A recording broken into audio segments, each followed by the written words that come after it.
Okay.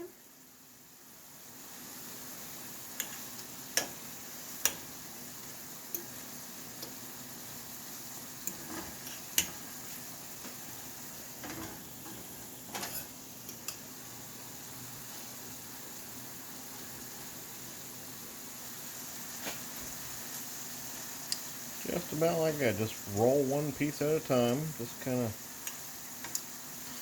if it starts looking like it's getting done, then you roll it over onto the other side.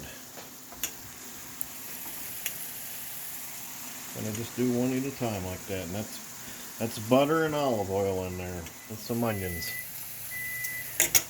And when you open it up, hold on a minute.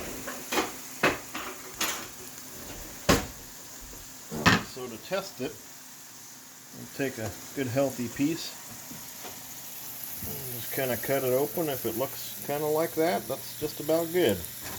Right there. You don't want it too well done or it'll be really dried out.